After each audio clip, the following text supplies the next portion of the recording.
Tepat kira-kira tanggal 6 atau 7 kemarin, kita sudah menerima vaksin Sinovac dari Cina. Jumlahnya mungkin kurang lebih 1,2 juta vaksin. Ya. Nah, itu ketika vaksin itu sampai di Indonesia, banyak sekali saya lihat pro kontra, ada yang senang, ada yang juga yang malah tidak senang seperti itu. Jadi kali ini saya mau menjelaskan tentang alasan kenapa kita harus divaksin. Sebenarnya ada banyak yang perlu dijelaskan, banyak sisi vaksin ini yang perlu dijelaskan dan juga diluruskan. Sekarang hari ini saya mau jelasin dulu alasan kenapa kita sebenarnya harus divaksin. Nah, jadi perlu saya jelaskan apakah vaksin ini bisa mengakhiri pandemi atau tidak.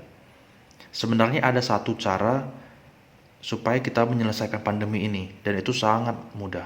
Tahu apa? Protokol kesehatan. Jadi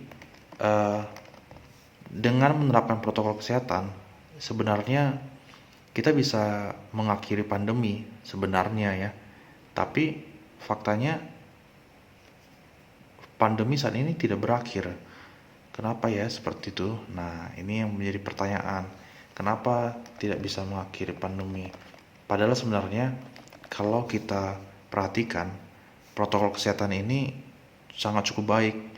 Kalau misalnya kita bisa menjaga jarak, kemudian pakai masker dan juga rajin cuci tangan, yakinlah pandemi ini bisa berakhir. Tapi lihat faktanya sekarang. Apakah orang masih menggunakan masker? Mungkin ya. Apakah masih menjaga jarak? Nah, ini yang perlu dipertanyakan. Buktinya sekarang masih banyak berkerumun. Apakah kita rajin cuci tangan? Mungkin bisa jadi iya. Karena saya lihat banyak juga yang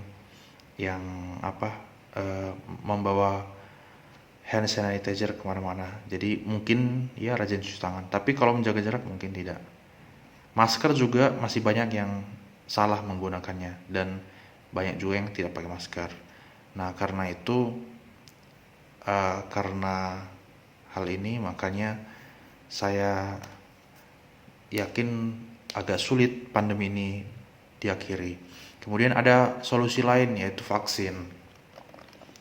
Apakah vaksin ini bisa mengakhiri pandemi? Kira-kira apa jawabannya?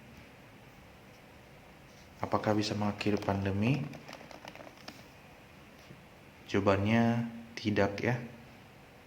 Vaksin ini tidak bisa mengakhiri pandemi, tapi bisa mengendalikan pandemi. Bisa dikendalikan pandemi ya. Nah, apa yang bisa mengakhiri pandemi? Yaitu vaksin yang disertai dengan penerapan protokol kesehatan.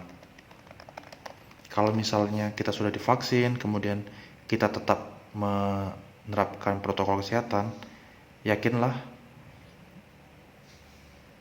pandemi ini bisa segera berakhir. Yakin. Nah, dari sini kita bisa lihat polanya.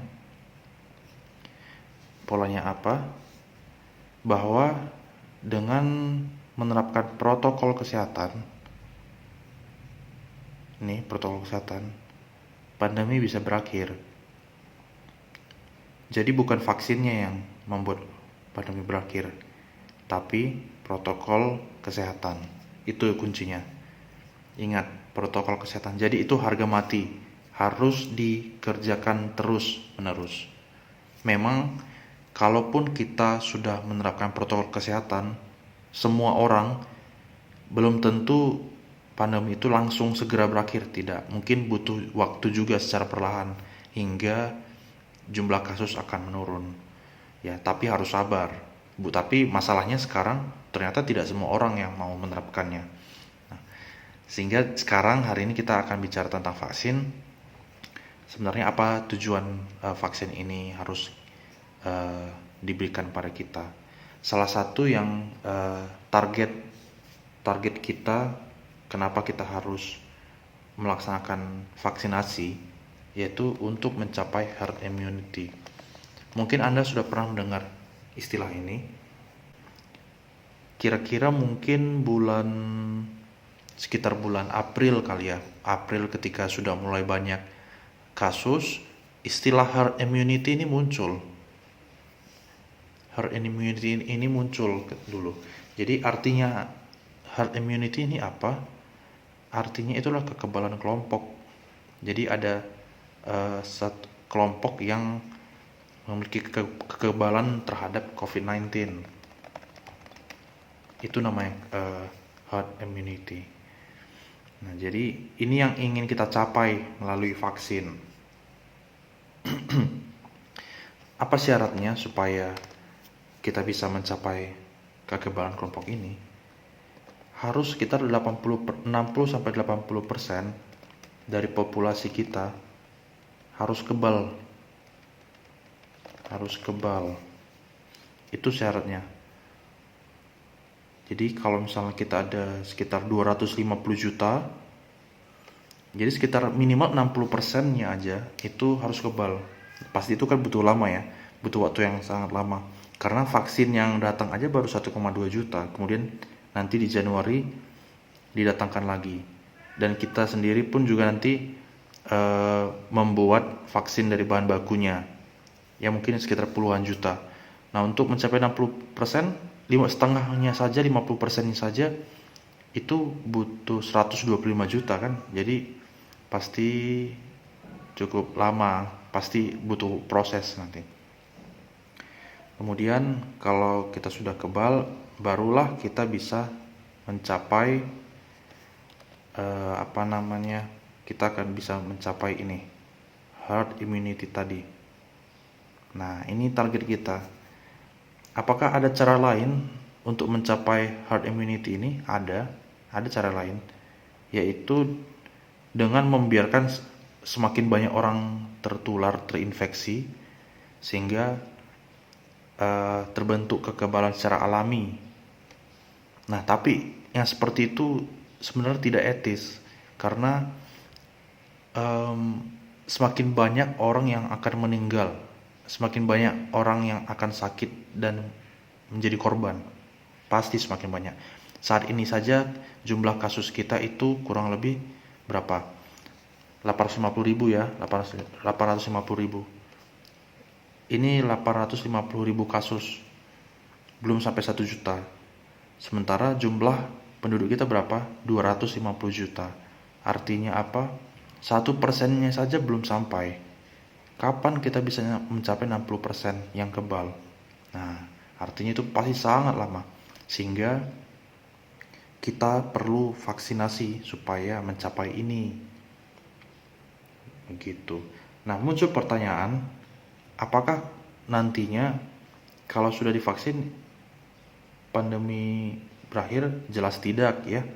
Jelas tidak, tapi cukup untuk menekan angka kasus baru. Nanti kalau misalnya sudah dilakukan vaksinasi, mungkin sudah setengah jalan, kita akan lihat seberapa besar dampaknya pada penemuan kasus baru. Apakah menurun atau sama saja? Nanti akan kita lihat.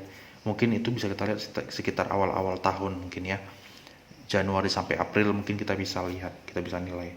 Nah, sekarang kita bicara tentang efektivitasnya. Nah, ini paling banyak yang menanyakan hal ini. Banyak juga yang ragu apakah efektif sebenarnya vaksin ini. Nah, jumlah vaksin yang telah diproduksi di dunia itu sekitar ada 5 vaksin, kalau nggak salah 5 atau 6. Beberapa di antaranya sudah selesai dan diumumkan efektivitasnya. Nah, contohnya itu ada Pfizer BioNTech. Nanti coba di ini kenapa? Oke. Pfizer ini efektivitasnya menurut pengembang vaksin ini, efektivitasnya itu bisa sampai 90%. Kemudian ada yang namanya Moderna. Nah, Moderna ini lebih baik lagi malah. bisa mencapai 94,5%, hampir 95% nih. Ini Moderna. Nah, yang kita punya itu Sinovac. Namanya Sinovac ini juga sedang diuji di Bandung, tapi karena belum selesai jadi tampaknya mereka belum berani menyatakan secara langsung, menyatakan secara resmi berapa efektivitasnya, tapi mereka yakin bisa mencapai 90%. Apa arti dari angka-angka ini? Katakanlah efektivitas vaksin COVID ini 90% ya. Katakanlah 90%. Artinya apa? Dengan efektivitas 90%, akan ada 90 orang yang kebal. 90% orang akan kebal. Sementara sisanya itu bisa jadi memang akan tertular. Tapi apa? Walaupun mereka tertular, gejalanya akan lebih ringan dari orang yang tidak vaksin. Nah, jadi itu keunggulan dari pemberian vaksin. Jadi walaupun kita vaksin dan akan tetap terinfeksi, misalnya terinfeksi, gejalanya akan lebih ringan, tidak seberat orang yang harus dirawat atau masuk ICU, isolasi, enggak. Kita akan lebih ringan dengan dengan vaksin. Nah, itu keunggulannya. Jadi di sini saya mau jelaskan bahwa inilah alasan-alasan kenapa kita sebenarnya harus divaksin. Jadi kira-kira itu, mudah-mudahan penjelasan saya ini mudah dipahami dan kita bisa bisa lebih kritis dengan informasi-informasi di luar sana. Akan banyak sekali informasi palsu mengenai vaksin ini, dan saya harap Anda yang telah menonton video ini bisa membedakan mana yang palsu dan tidak. Tapi apa yang saya jelaskan ini adalah istilahnya faktanya, yang benarnya yang terjadi secara ilmiah, ini yang akan terjadi. Jadi saya harap kita bisa cukup baik memilah informasi. Oke, mungkin itu saja yang saya jelaskan. Jika ada yang ingin ditanyakan, boleh ditinggalkan di kolom komentar. Terima kasih.